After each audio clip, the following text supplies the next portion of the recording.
नमस्कार, the state sentinel में आपका स्वागत है और मैं हूं राहुल सिंह। दुनिया भर में 5 करोड़ से ज़्यादा लोग कोरोना वायरस से संक्रमित हो चुके हैं, जबकि करीब 13 लाख लोगों की मौत हो चुकी है और कई देशों में तो इसकी दूसरी और तीसरी वेव भी आ चुकी है।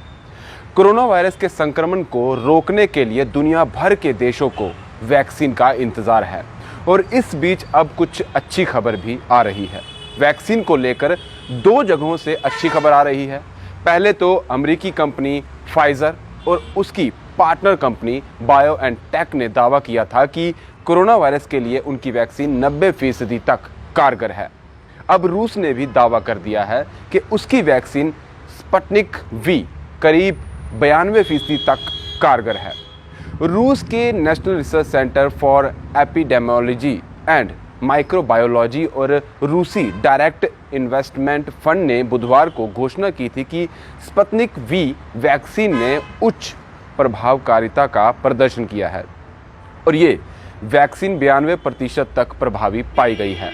और बताया जा रहा है कि रूसी वैक्सीन स्पुतनिक वी की पहली खेप देश पहुंच चुकी है। बता दें कि रूस ने अगस्त में स्पुतनिक वी को मंजूरी दी थी और ये दुनिया की पहली कोरोना वैक्सीन है। हालांकि इसके अंतिम चरण का ट्रायल अभी बाकी है। रूसी डायरेक्ट इन्वेस्टमेंट फंड RDIF के मुताबिक Sputnik V vaccine corona virus से 2 साल तक इम्यूनिटी देती है, जिसका मतलब ये है कि एक बार वैक्सीन लग जाने के बाद व्यक्ति को 2 सालों तक कोरोना वायरस संक्रमण से सुरक्षा मिलेगी।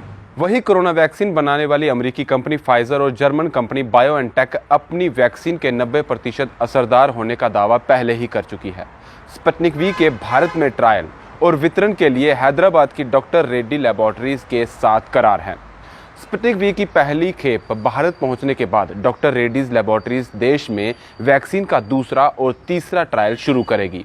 वहीं अब WHO की तरफ से भी बयान सामने आया है। WHO के चीफ ने कहा है कि वैक्सीन को बांटने के दौरान किसी तरह के भेदभाव नहीं होने चाहिए, यानी कि सबको ये वैक्सीन मिल जानी चाहिए।